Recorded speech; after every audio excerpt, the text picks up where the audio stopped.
여러분, 제가 집에서 영상을 보면서 따라하는 운동이 있어요. 그 안에서 여러 동작을 이제 따라해요.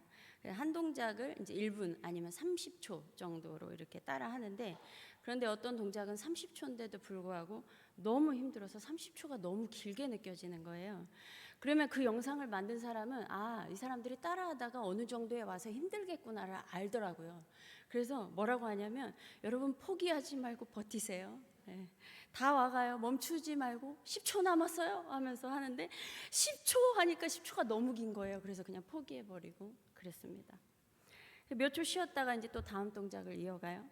이렇게 처음에는요, 이렇게 버티기가 힘들어서 이러한 말들이 너무 버겁게 느껴지는 거예요. 버티라는 말이 너무 버거웠습니다. 그래서 처음에 할 때 동작마다 힘들어서 계속 포기했어요. 그런데도 다음날 또 영상을 틀어놓고 막 따라하는 거예요. 제 목표가 있으니까요. 따라하는 거예요. 그렇지만 어제하고 다를 것이 없어요. 비슷해요. 또 알이 배여가지고 또 힘든 거예요. 그 영상에서 또 포기하지 말고 버티세요 그러면 그 말이 또 버거워서 또 포기를 하는 거죠. 과감하게 포기했습니다. 그리고 하루 이틀 이제 못 하겠는 거예요. 그러다 또 며칠 뒤에 또 한번 또 해요. 또 틀어놓고 또 따라해요. 처음 할 때하고 별 차이 없어요. 그냥 한 10초 하던 것을 한 12초, 13초 좀 더 늘어난 것뿐, 한두 동작 더 따라하는 것뿐이에요. 그렇게 하면서 이제는 어떤 동작은요, 그 영상에서 요구하는 그 시간까지 버티면서 다 하는 동작도 생겼습니다.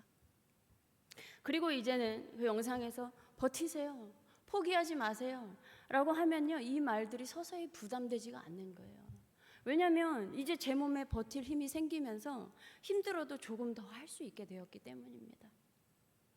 여러분, 이렇게 내가 내 육신을 훈련하려고 내 의지를 다 해도요, 포기할 때가 있어요.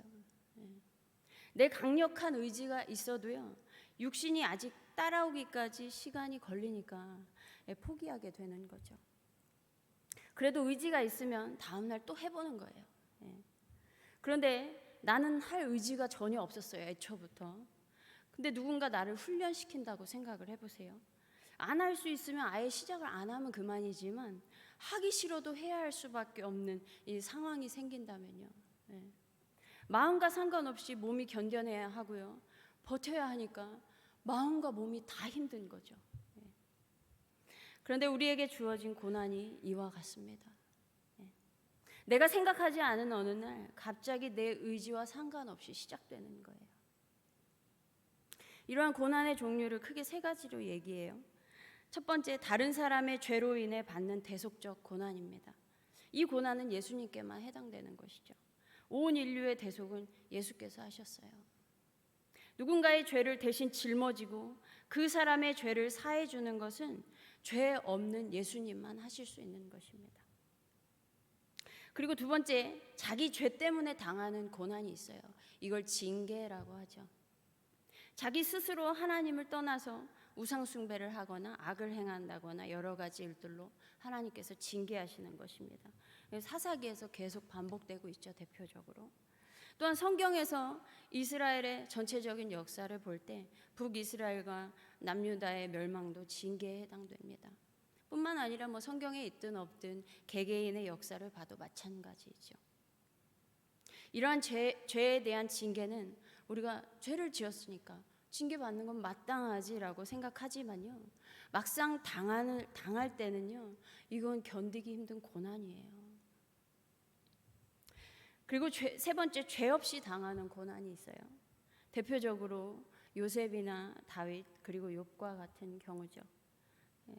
요셉은 형제들의 시기와 질투로 인해 노예로 팔리고요, 다윗은 사울의 시기로 인해 정처 없이 도망 다녀야 했어요. 욥은 사탄의 참소로 시험을 받아야 했습니다. 도대체 무엇 때문에 이렇게까지 고난을 받아야 하는 것인가? 누군가의 시기로 인해 내가 이렇게까지 고난을 받아야 하는가?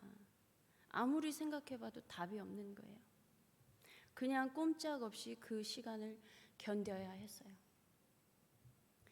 욥이요, 몹시 괴로워서요, 내가 차라리 태어나지 않았더라면 좋았겠다, 그게 더 낫겠다, 그 정도로 힘들어하죠.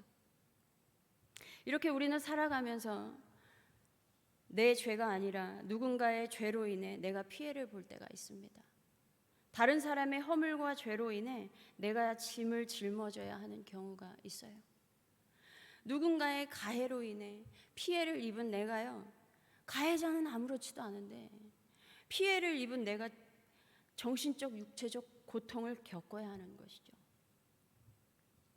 이렇게 우리가 살아가는 삶에는 죄가 있든 없든 겪게 되는 고난이 있습니다. 이러한 고난에 대하여 오늘 본문에서 말씀하고 있어요. 성령의 사람으로 그리스도와 함께한 상속자이기 때문에 받는 고난이라는 것입니다. 구원받은 하나님의 자녀이기 때문에 메마르고 결핍이 있는 광야를 통과해야만 하는 시간이 있어요. 출애굽한 이스라엘 민족이 구원받았지만 위험하고 건조하고 거칠은 광야 생활을 해야 했던 것처럼 내 삶에도요, 만족스럽게 채움을 받지 못하는 시간들이 있습니다. 그리고 이러한 고난의 때에요, 하나님께서 나에게 관심을 안 가지시는 것 같아요. 예루살렘이 멸망하고요, 남유다가 멸망하고요, 남유다인들이 바벨론에 사로잡혀 와서 70년 포로 생활을 하잖아요. 그래서 시간이 흘러 이제 2세대가 지났어요. 그 바벨론에서 태어난 후손들이 있잖아요. 그러니까 그 후손들이 생각하기를 우리가 지금 처한 운명은 우리의 잘못과는 상관이 없는데, 우리 죄 때문에 이런 게 아닌데 아직도 바벨론 포로로 지내야만 하는 것이 부당하다고 생각이 되었어요. 그래서 하나님이 우리의 사정을 살피지 않는구나, 마음 쓰지 않으시는구나, 하나님이 더 이상 우리의 권리를 찾아주지 않는구나, 이렇게 생각을 했습니다. 그래서 불평을 했어요, 하나님 앞에. 이것을 이사야 40장 27절에서 이렇게 얘기를 합니다. 내 길은 여호와께 숨겨졌으며 내 송사는 내 하나님에게서 벗어난다 라고 하는 것이었어요. 그런데 이에 대하여 예언자는 근거 없다 라고 합니다. 그러면서 말하기를, 너는 알지 못하였느냐, 듣지 못하였느냐, 영원하신 하나님 여호와 땅끝까지 창조하신 이는 피곤하지 않으시며 곤비하지 않으시며 명철이 한이 없으시며 피곤한 자에게는 능력을 주시며 무능한 자에게는 힘을 더하시나니, 소년이라도 피곤하며 곤비하며 장정이라도 넘어지며 쓰러지되 오직 여호와를 앙망하는 자는 새 힘을 얻으리니 독수리가 날개치며 올라감 같을 것이요 다른 박질하여도 곤비하지 아니하겠고 걸어가도 피곤하지 아니하리로다. 바벨론 포로들은요, 하나님께 버림받은 듯한 기분을 느꼈을 수 있지만요, 그럼에도 그들의 힘의 원천인 주권자이신 창조주 하나님은 좌절을 겪는 이들을 도우시는 분이라는 것입니다. 여러분, 하나님은 무능하지 않으세요. 전능하신 분이십니다. 소년일지라도 장정일지라도 넘어지고 쓰러지지만요, 피곤한 자일지라도 무능력한 자일지라도 하나님을 앙망하는 자, 하나님을 신뢰하는 자에게 하나님께서는 독수리가 날개치며 올라간 같이 새 힘을 주십니다. 이러한 자를 고난에서 건져내시는 거예요. 여러분, 하나님의 자녀에게는 고난이 있습니다. 그리고 어느 날 시작된 그 고난의 길을 걸어가는 그 시간은 결코 쉽지 않아요. 그리고 그 기한도 하나님이 정해놓으셨기 때문에 그 기약할 수도 없어요. 그래서 그 기간 동안 좌절하고 낭망했다가 다시 말씀을 듣고 하나님을 의지했다가 또 어느 날 또 낭망해요. 그래서 이제 더 이상 못 버티겠다 포기했다가 다시 소망의 빛이 보여요. 다시 일어섭니다. 그러다 또 어느 순간 또 낭망해요. 그러면서 차라리 태어나지 않았으면 좋았겠다, 차라리 죽는 게 낫겠다. 그런데 또 다음 도움의 손길이 또 어디선가 와요. 하늘로부터 옵니다. 이렇게 하기를 자주 반복하는 거예요.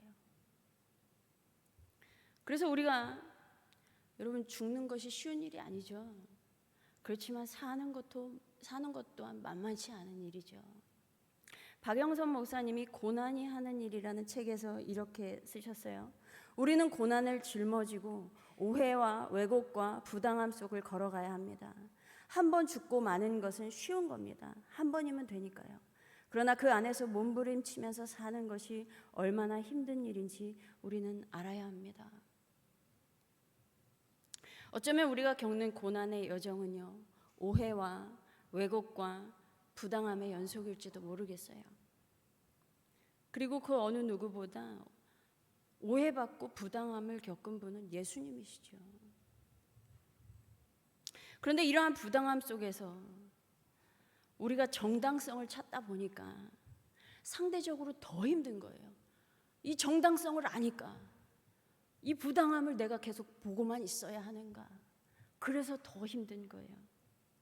그런데요, 문제는요, 정당성을 찾아도요, 해결되지 않아요. 하나님께서 허락하신 고난은요, 정당성을 찾는다고 해서 해결되지 않습니다.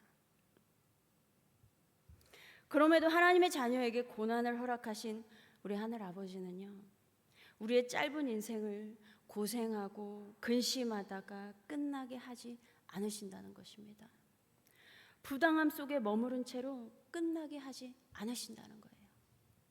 예레미야가 3장 27절에서 28절, 32절에서 33절에 보면요, 사람은 젊었을 때 멍에를 매는 것이 좋으니 혼자 앉아서 잠잠할 것은 주께서 그것을 그에게 메우셨음이라. 그가 비록 근심하게 하시나 그의 풍부한 인자하심에 따라 긍휼히 여기실 것임이라. 주께서 인생으로 고생하게 하시며 근심하게 하심은 본심이 아니시로다. 하나님께서 우리에게 고생하게 하신 것은 본심이 아닙니다. 그래서 혹 나의 잘못으로 징계라는 고난을 받게 되었더라도요, 하나님께서는요, 이 징계를 통해 우리를 유익하게 하시는 거예요. 선한 열매를 맺게 하십니다. 히브리서 12장 10절에서 11절, 하나님은 우리의 유익을 위하여 그의 거룩하심에 참여하게 하시느니라.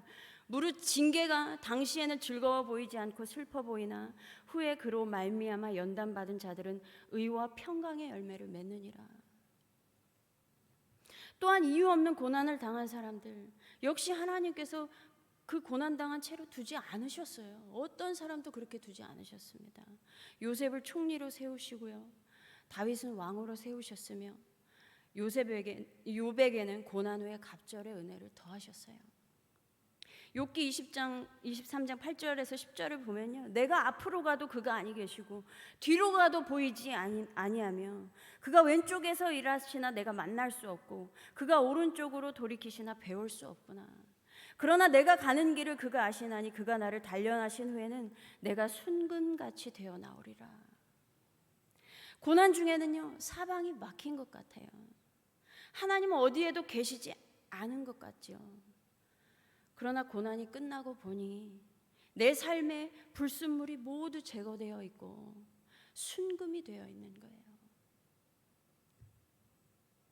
이러한 하나님은 하나님께서 약속하신 그 이스라엘 남유다의 바벨론 포로 기간이 끝난 유대인들을 다시 약속의 땅으로 귀환하게 하셨습니다.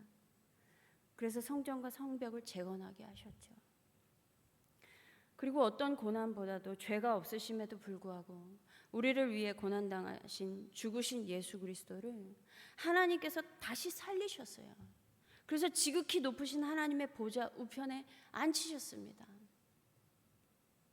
하나님의 자녀에 대한 하나님의 역사는요, 고난으로 끝나지 않습니다. 하나님께서 예수 그리스도를 죽은 자 가운데서 부활하게 하심으로 말미암아 우리를 거듭나게 하사 산 소망을 갖게 하셨어요. 이렇게 하나님은요, 하나님의 자녀를 고난 가운데서 건져내시고 다시 소망을 주시고 세우시는 분이십니다. 그럼에도 불구하고 우리가 고난을 겪을 때는 여전히 고통스러워요. 소망의 빛이 보여도 고통스럽습니다. 그래서 믿지 않는 사람들은요, 힘들 때요, 술이나 담배나 여러 가지를 의지하죠. 예. 환락을 의지한다거나. 그런데 우리는 믿는 사람이잖아요. 예. 믿음이 있다고 하는 우리는 이 과정을 어떻게 통과할 것인가라는 것이죠. 이해가 되지 않는 이 고난의 여정을 어떻게 통과할 것인가라는 거예요. 그것은 믿음입니다. 믿음으로 살아가야 하는 거예요.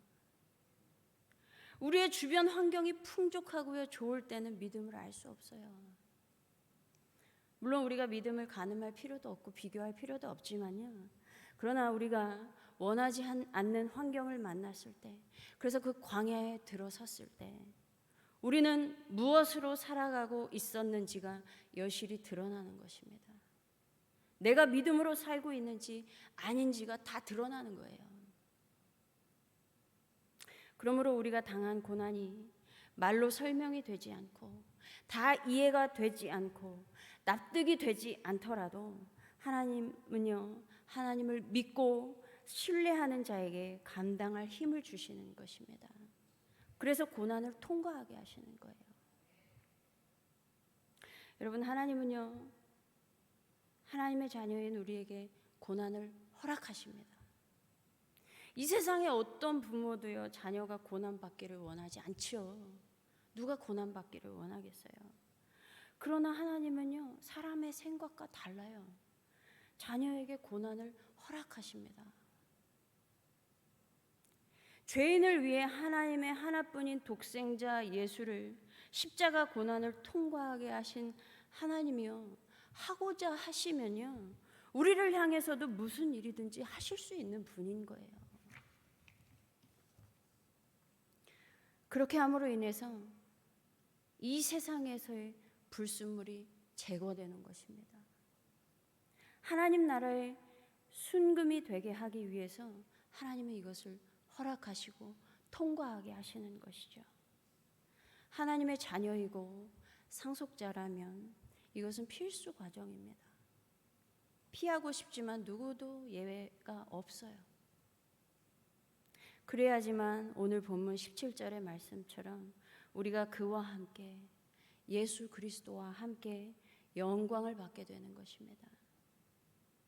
그리고 그 앞으로 우리에게 그 나타날 영광은 현재의 고난과 비교할 수가 없어요. 여러분, 힘들고 버거운 고난은 반드시 끝나는 날이 와요. 그런데 고난이 끝난다는 것은 외부적인 것보다 내 마음에서 요동치던 고통이 끝나는 것입니다. 환경은 달라질 수도 있고 달라지지 않을 수도 있어요. 물론 고난이 끝났다고 해서, 그리고 고난이 끝났다고 해서 어렵고 힘든 일이 없는 게 아니에요. 또 있어요. 여전히 우리가 사는 세상은 또 다른 어려운 문제들이 계속 발생합니다. 그러나 고난을, 이 집중해서 받은 고난을 통과한 그 사람의 마음은요, 크게 요동하지 않는 것이죠. 어떤 상황에서도 하나님을 신뢰하는 것입니다. 여기 다 그런 시간들을 통과하신 분들이 계셔서 거의 다. 그럼에도 불구하고 여전히 어려움으로 고통을 겪고 있는 분이 있다면 하나님을 신뢰하며 믿음으로 살아가시기 바랍니다. 믿음 밖에는 하나님을 기쁘시게 할 수 없습니다. 오직 여호와를 신뢰하며 소망하는 자는 새 힘을 얻을 것입니다. 독수리가 날개를 치며 솟아오르듯 올라갈 것이고요, 뛰어도 지치지 않으며 걸어도 피곤하지 않을 거예요. 우리는 그리스도와 함께한 상속자로서, 공동상속자라는 뜻이에요. 이러한 공동상속자로서 예수 그리스도와 함께 고난을 받고 그 길을 하나님을 신뢰하는 믿음으로 통과하셔서 장차 예수 그리스도와 함께 영광도 받으시기를 소망합니다. 기도하겠습니다. 하나님, 믿음이 없이는 하나님을 기쁘시게 할 수 없습니다. 하나님, 우리는 주님이 살아계신 것과 하나님께서 우리를 향한 그 모든 계획이 하나님 뜻 안에 있음을 믿음으로 고백하며 오늘도 주님 앞에 나아갑니다. 하나님, 우리를 시간이 지날수록 더욱더 굳건한 믿음 주셔서 하나님을 온전히 신뢰하는 믿음의 사람 되게 하여 주시옵소서. 그래서 어떠한 상황 가운데서도 견고한 믿음으로, 흔들리지 않는 믿음으로 하나님 승리하며 살아가는 우리 모두 되게 하여 주시옵소서. 감사드리며 우리 주 예수 그리스도의 이름으로 기도드립니다. 아멘.